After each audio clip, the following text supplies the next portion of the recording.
Super effective ng SB19 as Philippine Tourism Ambassadors. I just watched their Lollapalooza performance online and noticed how organized everything is. So while they were performing in the US, merong counterpart na live watch streaming sa Luneta at hindi lamang sa Luneta but various parts of the country including Bacolod, Pampanga, and Davao. So nagparty talaga yung buong Pilipinas. Nagkaroon pa nga ng symbolic blue light sa statue ni Rizal which symbolizes the modern day heroes na approach na kinoconnect nga yung SB19 and their hard work and passion sa identity ng Pilipinas. So when you discover SB19, magkakaroon ka ng idea kung ano ba ang totoong spirit ng Filipino. Yung kanilang originality, hard work, faith in Jesus Christ, and who we really are as a nation. Very hardworking at talaga naman na pinaghihirapan natin pero totoo naman na pure talent talaga. So, sa madaling salita, no, madaling araw, ang dami nag-crimson drip. Bilib na bilib ka talaga dito sa 18 and how organized everything is. So, the SB19 fandom is so alive and thriving. Ang daming warm bodies and very active. And they are also known for being well coordinated. So, yung pages of Department of Tourism have greatly benefited from it. Sa totoo lang, natulungan ang Department of Tourism in making their message broader.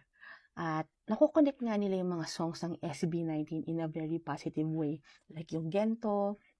So, kudos dun sa social media manager ng Department of Tourism kasi napakagaling kung paano nila ginamit actually or kinonect or nakipag-collaborate sa SB19 to create this experience na very relatable. So, sabi ni Tourism Secretary, SB19 is well liked by the department kasi they are humble and maganda yung mga pananaw sa buhay ng mga members. At alam mo yun, they are also very intelligent when it comes to business. At gusto talaga nilang tumulong sa Pilipinas. So, makikita mo doon talaga yung heart and soul and willingness to help. So, hindi na sila kailangan pahirapan pa na makipagtulungan. Kasi even before this, talagang isang movement na talaga ang SB19. And dala-dala talaga nila yon. They want to level up the quality of what the Philippines can be in terms of yung performances, events, and how we can better introduce ourselves to the world. Kasi alam naman natin, magagaling talagang kumanta ang mga Pilipino. Magaling sumayaw. But for some reason, natatagalan tayo to really make it big out there. So,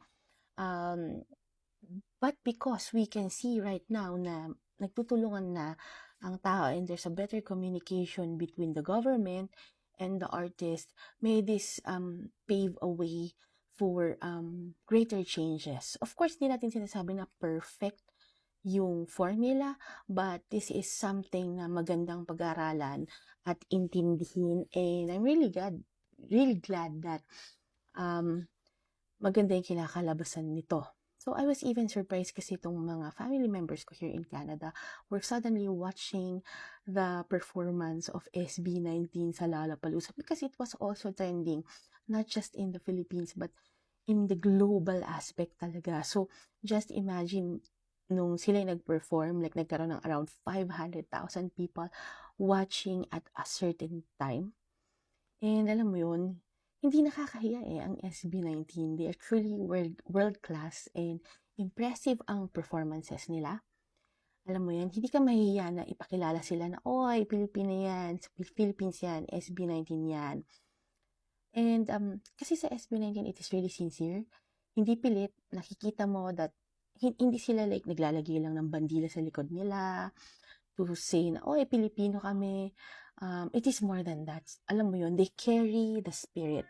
And what SB19 is doing is really a movement at ramdam mo na kasama ka.